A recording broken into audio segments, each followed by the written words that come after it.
This bird.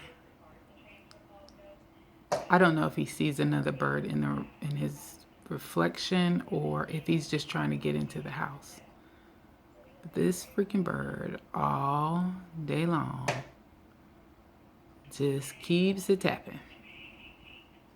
Keeps it tapping. He's out there in the front porch now, just moving around until he can figure out another way to attack. I really want to shoot this bird. Like a lot. And where is my protector? Where is my protector? The one who's supposed to have my back?